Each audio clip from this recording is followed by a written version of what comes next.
मोक्षमार्गस्य नेतारम् भेतारम् कर्मभूभृताम्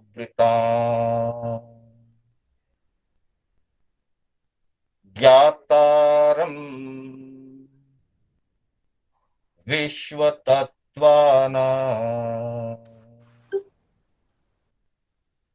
वन्दे तद्गुणलब्धये वन्दे तद्गुणलब्धये। अनंत उपकारी आस्था के आयाम चरम तीर्थंकर श्रमण भगवान महावीर को वंदन करने के पश्चात समस्त चारित्र आत्माओं को वंदन करते हुए कर्नाटक जैन स्वाध्याय संघ के माध्यम से मैं शांतिलाल बोहरा आप सभी का तत्वार्थ सूत्र की इस कक्षा में हार्दिक स्वागत करता हूं। आत्मबंधुओं, गत कुछ दिनों से हमारी यह कक्षा तत्वार्थ सूत्र के माध्यम से ऑनलाइन क्लास चल रही है और आप लोग इस कक्षा का लाभ ले रहे हैं। तत्वार्थ सूत्र पूर्ण रूपेण मोक्ष मार्ग ग्रंथ है। मोक्ष मार्ग ग्रंथ होने के कारण इसमें समुचय रूप से 3 तथ्यों का वर्णन है। सम्यक दर्शन का, सम्यक ज्ञान का एवं सम्यक चारित्र का। प्रकारांतर से हम कह सकते हैं कि इन 3 तथ्यों में अर्थात सम्यक दर्शन, सम्यक ज्ञान और सम्यक चारित्र, इन 3 तथ्यों में जिन वाणी का, मोक्ष मार्ग का संपूर्ण सार इन 3 शब्दों में समाया हुआ है। अतः इन 3 तथ्यों के माध्यम से आचार्य वाचक उमा स्वाति जी ने मोक्ष मार्ग का संपूर्ण सार इस छोटे से ग्रंथ के अंदर दे दिया। इस ग्रंथ का प्रारंभ सम्यक दर्शन से होता है, मोक्ष मार्ग से होता है और धीरे धीरे एक एक कदम आगे बढ़ते हुए मोक्ष मंजिल पर जाकर के इस सूत्र का, इस ग्रंथ का समापन होता है। तो बंधुओं, इस ग्रंथ में सम्यक दर्शन की चर्चा हुई। प्रारंभ के मुख्य रूप से 3 सूत्र और उसके सहयोग रूप में 5 सूत्र, प्रारंभ के 8 सूत्रों में सम्यक दर्शन की चर्चा है। हम मुख्य रूप से दूसरे सूत्र की तरफ ध्यान देंगे, तत्वार्थ सद्धानम सम्यक दर्शनम। यह दूसरा सूत्र, तत्वार्थ सूत्र के पहले अध्ययन का दूसरा सूत्र है, तत्वार्थ सद्धानम सम्यक दर्शनम। तत्व के अर्थ का सद्धान सम्यक दर्शन कहलाता है। इसी बात को हम वापस 9वें सूत्र के साथ जोड़ते हैं, मति सुतावधि मनः पर्याय केवलानि ज्ञानम। मति, श्रुत, अवधि, मनः पर्याय और केवल, ये 5 ज्ञान कहे गए हैं। अर्थात जिन तत्वों का यथार्थ श्रद्धान करना है, जिन तत्वों की यथार्थ श्रद्धान से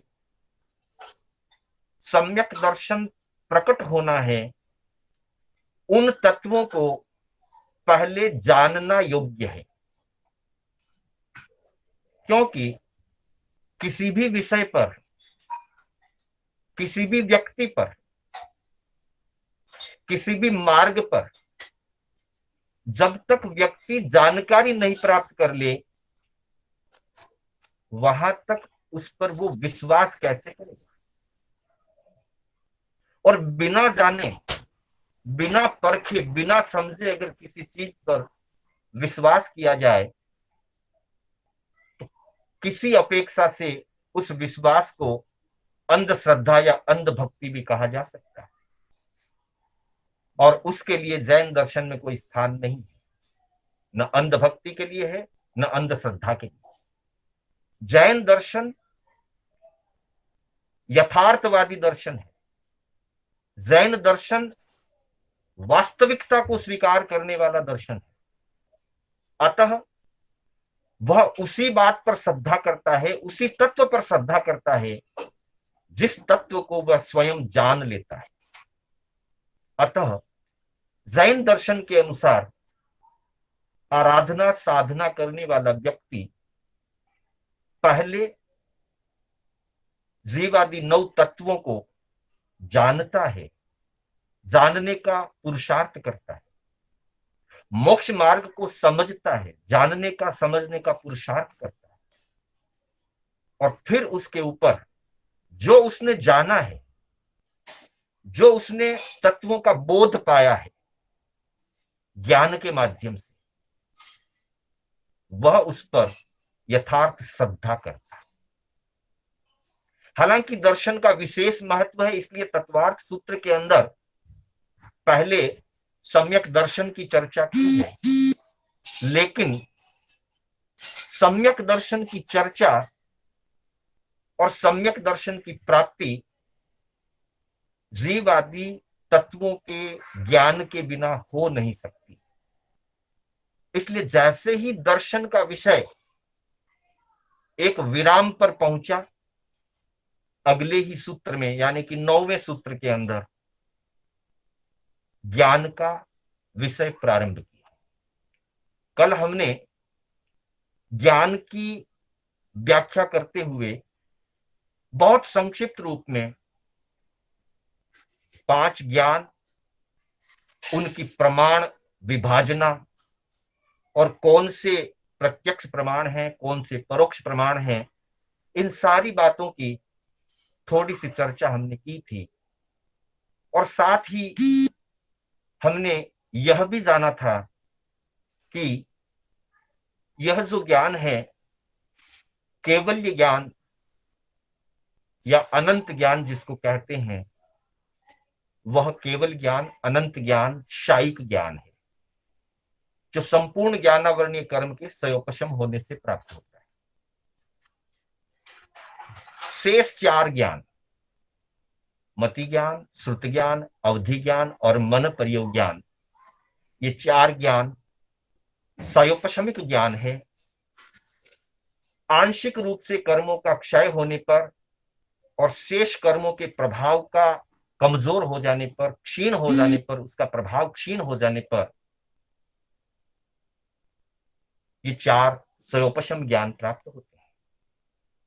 अतः कल हमारी चर्चा हुई थी इस पर कि सम्यक ज्ञान जो मति ज्ञान रूप है या श्रुत ज्ञान रूप है अथवा अवधि ज्ञान और मन प्रयोग ज्ञान रूप है, ये 4 ज्ञान सायोपशमिक होने से अलग अलग आत्माओं में इन ज्ञान की प्रकटीकरण की जो अवस्था है वो भिन्न भिन्न होती है, एक जैसी नहीं होती, क्योंकि ये क्षयोपशम ज्ञान और केवल ज्ञान जो कि शायिक ज्ञान है,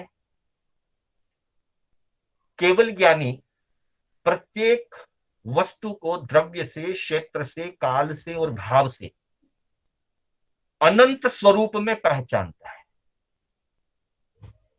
अर्थात जितना भी इस जगत में द्रव्य है, लोक और अलोक मिलाकर के जितना भी क्षेत्र है, अनंत भूत और अनंत भविष्य जितना भी काल है, और एक एक द्रव्य की, एक एक जीव की जो अनंत अनंत पर्याय और अवस्थाएं हैं, केवल ज्ञानी उन सभी को संपूर्ण रूप से जानता है। और समस्त केवल ज्ञानी इन सब को उतने ही संपूर्णता से जानते हैं। इसलिए केवल ज्ञान, एक व्यक्ति का केवल ज्ञान और दूसरे व्यक्ति का केवल ज्ञान, एक अरिहंत का केवल ज्ञान दूसरे अरिहंत का केवल ज्ञान इक्वलेंट होता है, तुल्य होता है, बराबर होता है।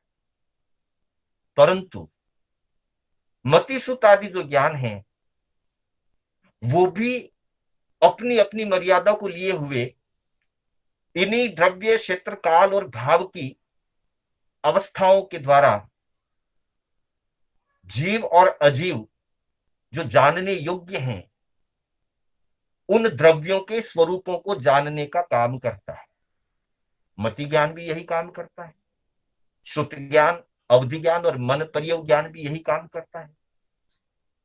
क्योंकि द्रव्य, क्षेत्र, काल और भाव अनंत अनंत हैं और एक एक की अनंत अनंत पर्याय हैं।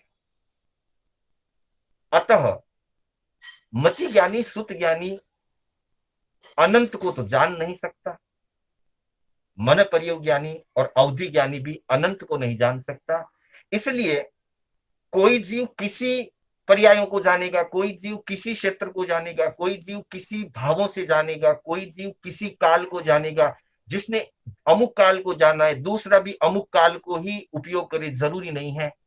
जिसने अमुक द्रव्यों को अपना विषय बनाया है जानने के लिए, दूसरा जीव भी सेम टू सेम इक्वलेंट वैसा ही उपयोग लगाए, ये जरूरी नहीं है।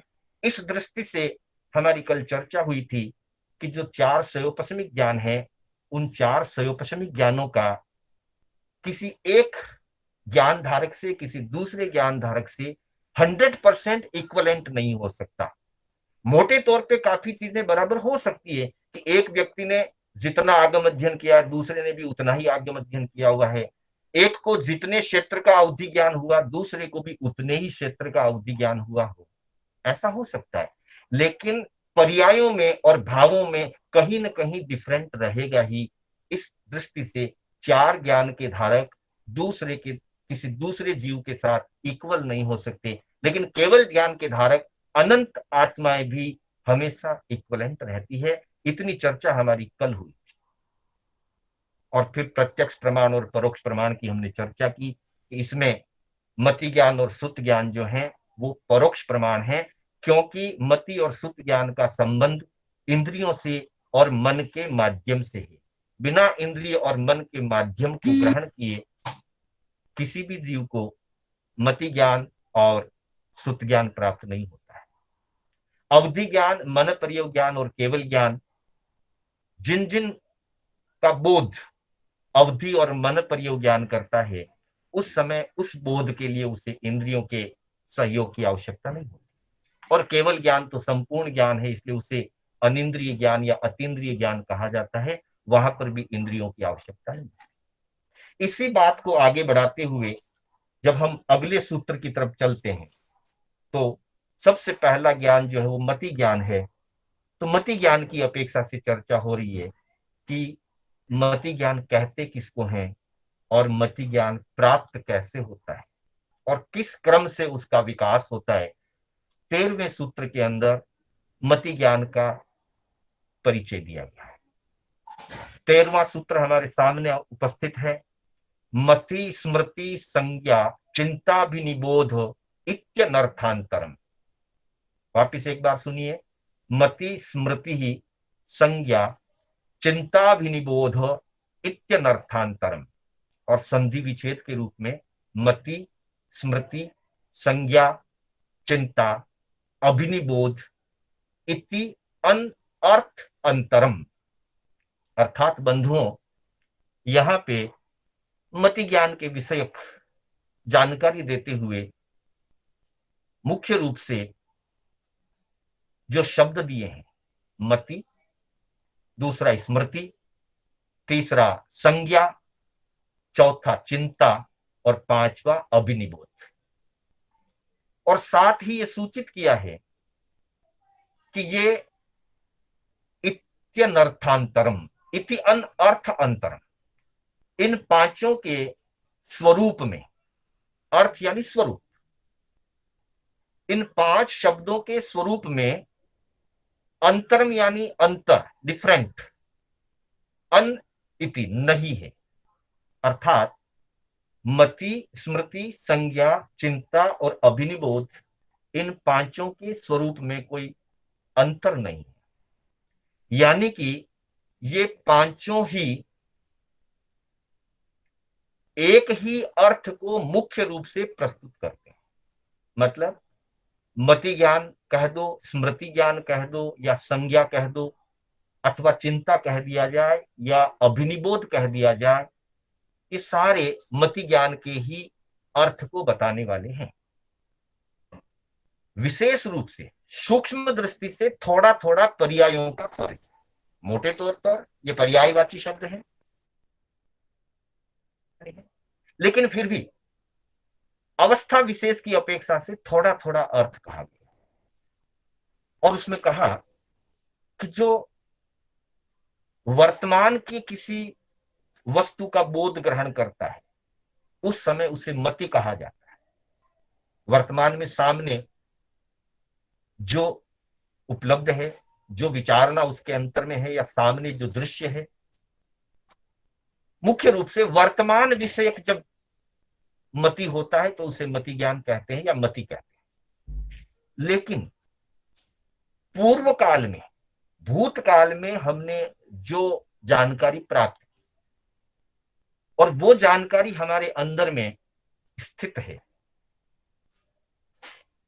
उसकी याद रूप जो वस्तु अभी सामने तो नहीं है, सामने नहीं है, लेकिन पूर्व में मति के द्वारा ग्रहण किए हुए विषय को याद करने से वो दृश्य हमारे सामने जैसे उपस्थित हो जाता है। हमको लगता है कि जैसे हमारे सामने ही खड़ा है कोई,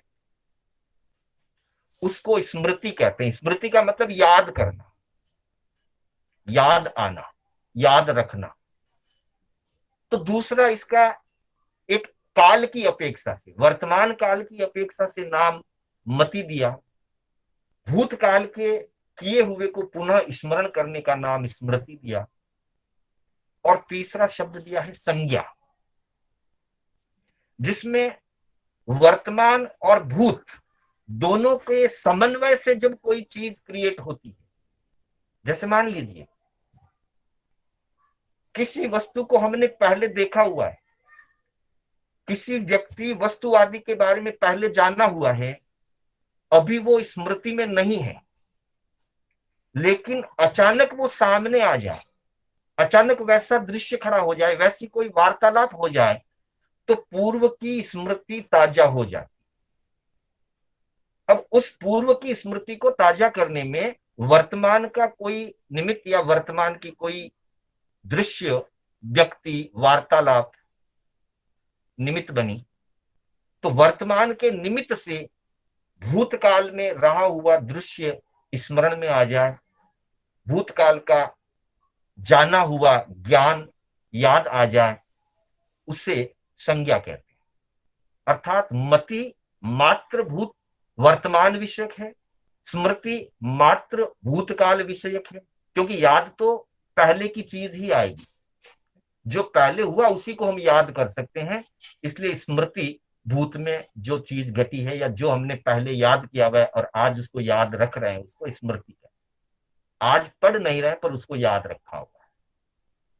पहले पढ़े हुए को आज भूल गए, अगर पहले सुने हुए को आज भूल गए, और वापस कोई छोटा सा निमित्त वर्तमान में मिल जाए और वो चीज वापस याद आ जाए, तो भूत और वर्तमान के संपर्क से, संयोग से जो संज्ञा उत्पन्न हो जाएगी उसे संज्ञा कहेंगे, जो बोध उत्पन्न होगा।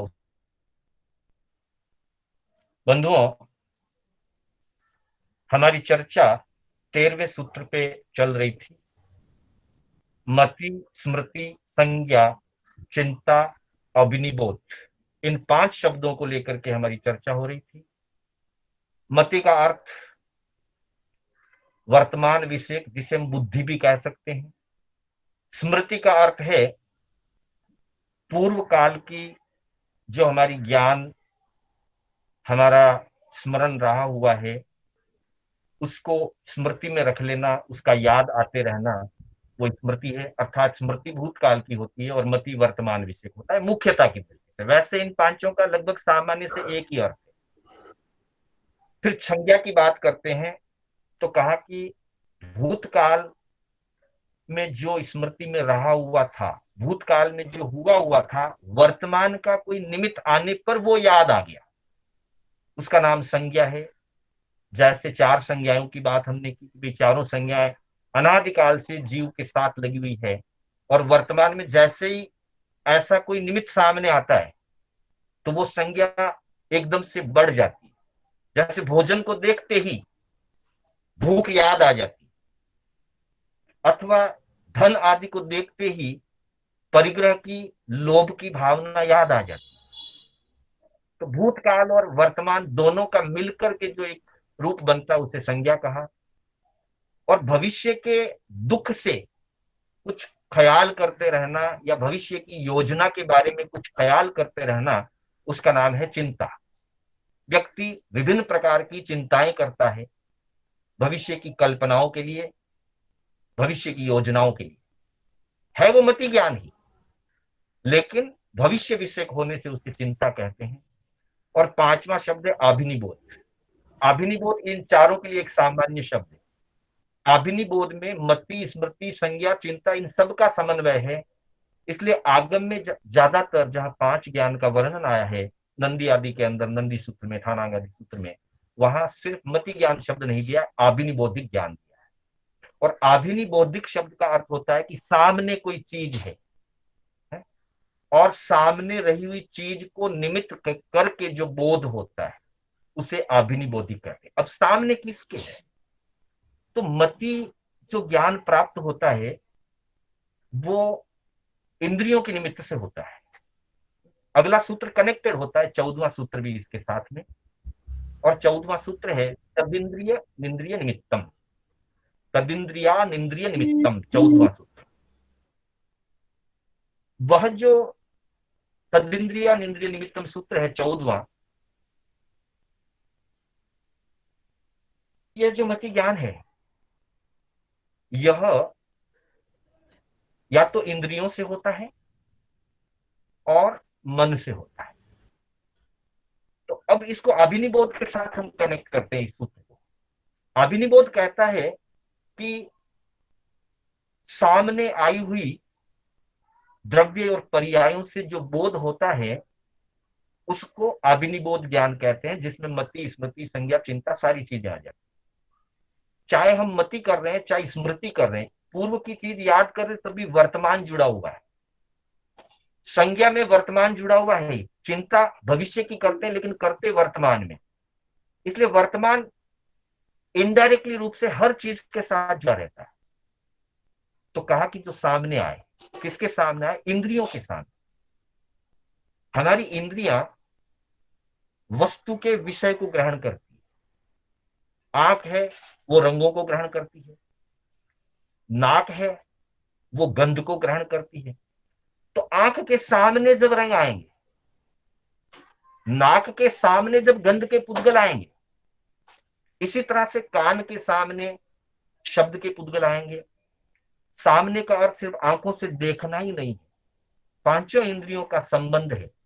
पांचों इंद्रियों के सम्मुख जब कोई उसका विषय सम्मुख होता है, उससे वो ग्रहण करता है, उससे उस वस्तु का वो परिचय ग्रहण करता है, उसे अभिनिबोध ज्ञान कहते हैं। तो हमने 13वें सूत्र के अंदर मति ज्ञान के 4-5 अलग अलग नामों के बारे में जानकारी की कि मति ज्ञान किस किस तरीके से होता है, किस किस चीज को मति ज्ञान कहा जा सकता है। तो भूतकाल की स्मृति को मति ज्ञान कहते हैं, वर्तमान की चिंता को या भविष्य की चिंता को मति ज्ञान कहते हैं, वर्तमान की अनुभूति को मति ज्ञान कहते हैं, भूतकाल और वर्तमान काल के समन्वय से होने वाली जो अनुभूति है, संज्ञा है, उसको भी मति ज्ञान कहते हैं।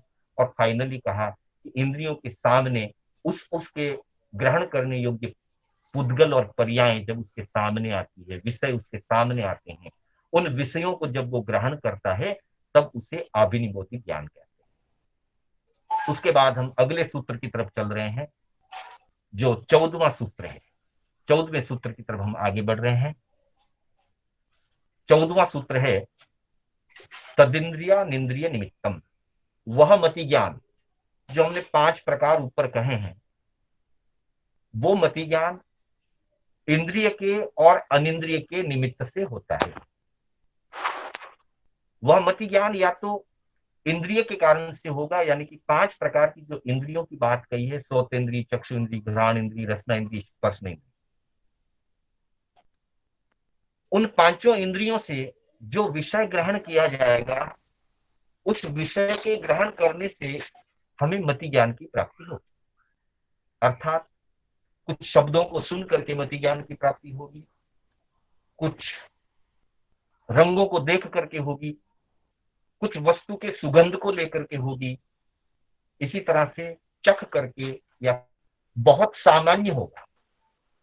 उनका मति ज्ञान सन्नी जीवों के जितना विशिष्ट नहीं होगा, क्योंकि वो अपने विषयों को तो ग्रहण कर लेंगे, दिखाई उनको भी देगा, सुनाई उनको भी देगा, जिसको जितनी इंद्रियां।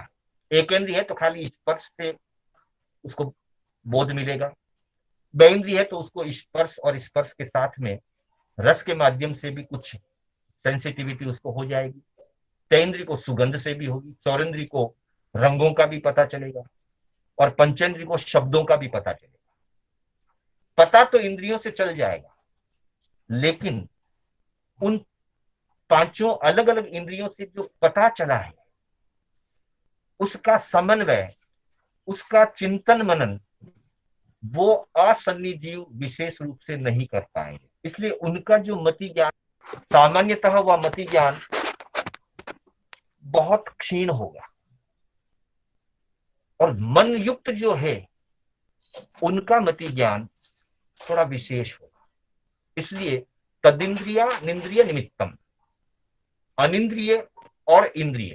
अनिंद्रिय का मन से, मन को आगम की भाषा में, शास्त्रीय भाषा में मन को अनिंद्रिय कहा गया है। ऐसे तो मन भी एक, विज्ञान के जगत में भी इसको सिक्स्थ सेंस कहते हैं, ब्रेन या मन या दिमाग, इसको साइंस की भाषा में भी, विज्ञान की भाषा में भी सिक्स्थ सेंस कहते हैं। 5 इंद्रियों को सेंस कहते हैं। There are 5 sense and then brain और mind is sixth sense. That's why मन भी एक प्रकार की इंद्रिय है। फिर भी हमारे आगमों में 5 प्रकार की इंद्रियों का ही वर्णन हुआ है, 5 सेंस। छठी को इंद्रिय नहीं कहा करके अनिंद्रिय कहा। उसका सिर्फ इतना सा कारण है कि 5 इंद्रियों का शरीर के ऊपर अलग अलग एक पर्टिकुलर स्थान है, पर्टिकुलर एक आकार बना हुआ है शरीर के ऊपर, बाहरी शरीर में, बाहरी रचना। कान का अपना एक आकार है, आंख का है, नाक का है, जीभ का है, और स्पर्श तो पूरी त्वचा, पूरा शरीर के अंदर स्पर्श रहा हुआ है। पर्टिकुलर आकार और पर्टिकुलर बाह्य वस्तु स्थिति होने से इनको इंद्रिय कहा है। इनको इंद्रिय नाम आत्मा के निमित्त से दिया है। आत्मा को इंद्र कहते हैं, और उस इंद्र की पहचान कराने वाला जो है उसको इंद्रिय कहा गया। एक ये भी परिभाषा दी है इंद्रिय की, आत्मा को इंद्र कहा जाता है, और उस आत्मा की पहचान इंद्रियों के माध्यम से होती है, इसलिए इनको इंद्रिय कहा गया है। इंद्र की एक अपेक्षा से कहें तो इंद्र की सेविकाएं हैं, मतलब इंद्रियां जीव की सेविकाएं हैं। सेविकाएं मतलब दासियां हैं। वास्तव में मालिक तो जीव है और इंद्रियां जो है वो उस जीव रूपी मालिक की दासियां है। लेकिन जीव जब इस बोध के साथ होता है कि मैं मालिक हूं और इंद्रियां मेरी दासियां है, तो वो इंद्रियों से वही काम करवा पाएगा जो वो करवाना चाहता है। ज्ञान करवाना चाहता है, दर्शन करवाना चाहता है, वो करवा सकता है। पर कभी कभी जब जीव अपने इंद्रत्व को भूल जाता है और इंद्रियां जो उसकी दासियां हैं उसके अधीन हो जाता है। सामान्यतया संसार के सारे जीवों की, हमारी सबकी यही स्थिति है। हम इंद्रियों के विषयों के अधीन हो गए। मतलब मालिक दासियों की सेवा कर रहा है। होना यह चाहिए था कि दासियां मालिक की सेवा करें, लेकिन मोहनीय कर्म के कारण से हमारी स्थिति, हमारा पराक्रम इतना कमजोर हो गया कि हम मालिक होकर के, इंद्र होकर के इंद्रियों की सेवा कर रहे हैं, जबकि इंद्रियां इंद्र की सेवा की। तो बंधुओं, पांच इंद्रियों का जो शरीर के ऊपर स्थान है, अलग अलग उसके अंग रूप, आकार रूप, बाह्य आकार हैं, इसलिए उनको इंद्र की पहचान कराने के निमित्त से इंद्रिय शब्द दे दिया। लेकिन मन का शरीर के बाह्य रूप में, ऊपरी रूप पर, शरीर के ऊपर कहीं पर भी मन का कोई एक आकार या एक चिन्ह या एक कोई पर्टिकुलर शेप नहीं है। इसलिए वो सहज ही दिखाई नहीं देता है। हमारा मन हमारे पास है। हर सन्नी जीव के पास, सन्नी पंचेंद्र जीव के पास मन है। कान है, आंख है, नाक है। वो खुद को भी दिखाई देते हैं, दूसरों को भी दिखाई देते हैं कि हाँ, इसके दो कान है, इसके दो आंखें हैं, एक नाक है, एक जीभ है। लेकिन इसके मन है, ये हमको दिखाई नहीं देता। तो मन का बाह्य आकार कोई अलग से नहीं है, शरीर के ऊपर अलग से कोई रचना नहीं है। इसलिए है तो ये भी एक इंद्री, छठी इंद्री है, ये सिक्स्थ सेंस है।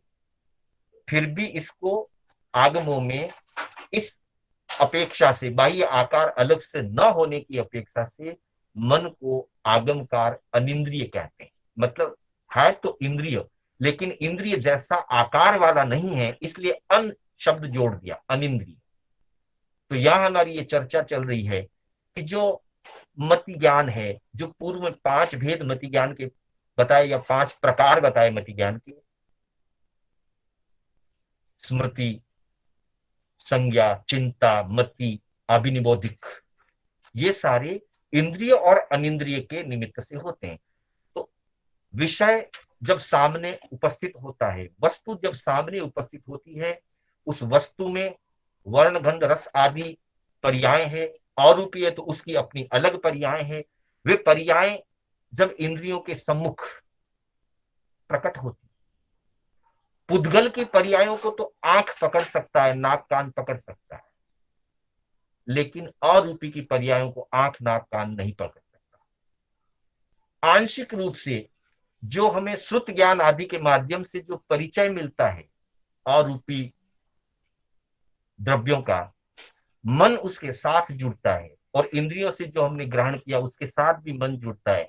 तो इंद्रियां और मन के समन्वय से, अथवा इंद्रिय और अनिंद्रिय के निमित्त से जीव को मति ज्ञान की प्राप्ति होती है।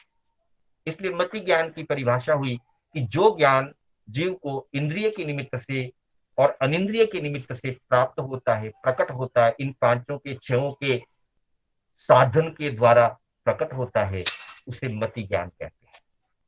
तो आज हम तीसरा जो अगला सूत्र इससे कनेक्टेड है, समय हो चुका है, हम उसको नहीं कर पाएंगे। आज दो ही सूत्र हम कर पाए। एक सूत्र हमने किया जिसमें पांच प्रकार के जो भेद या पांच प्रकार के जो मति ज्ञान के पर्यायवाची शब्द बताए गए, उनकी हमने चर्चा की। और अगले सूत्र में हमने इसको जानने का प्रयास किया कि मति ज्ञान किस निमित्त से जीव को प्राप्त होता है। तो बताया, इंद्रिय के निमित्त से और अनिंद्रिय के निमित्त से जीव को मति ज्ञान प्राप्त होता है। बंधुओं, हम अपने इंद्रियों और मन का सदुपयोग ज्ञान प्राप्त करने में करते हैं, तो वो वास्तव में सदुपयोग है, क्योंकि ये इंद्रियां ज्ञानेंद्रियां। लेकिन जब हम इन इंद्रियों के वशीभूत हो जाते हैं, तब हम इनके अधीन हो जाते हैं। और जब अधीन हो जाते हैं तब हम इंद्रियों से ज्ञान प्राप्त करने की बजाय हम इंद्रियों से इंद्रिय जन्य सुखों को भोगना चाहते हैं। उस स्थिति में विषय और विकार बढ़ते हैं, कर्म का बंधन होता है। और जब हम इन्हीं इंद्रियों का सदुपयोग ज्ञान की प्राप्ति में करते हैं, कल भी इसकी थोड़ी चर्चा चली थी, आज इसका विषय चला इंद्रिय और अनिंद्रिय के रूप में, तो हम मन और इंद्रियों का उपयोग ज्ञान प्राप्ति के साधन के रूप में करते हैं, तो ये हमारे लिए लाभदायक होती है और हमें मोह से ऊपर उठाती है। और जब हम इनका उपयोग, जो कि वास्तव में दुरुपयोग भी कहा जा सकता है, विषय और भोगों के लिए करते हैं, तब वो हमारे लिए कर्म बंधन का कारण बनती है।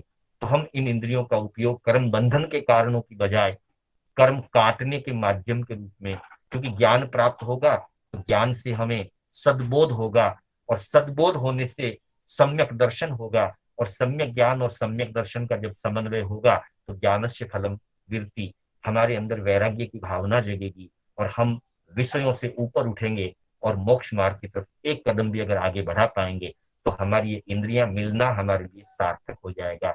इसी चर्चा के साथ मैं आज का विषय यही विराम लूंगा, और कुछ भी आगम विपरीत कथन हुआ हो तो मैं उसके लिए क्षामि दुक्कड़म करते हुए पुनः एक बार मैं स्वाध्याय संघ की ओर से शांतिलाल बोहरा आपका हार्दिक धन्यवाद ज्ञापित करता हूँ।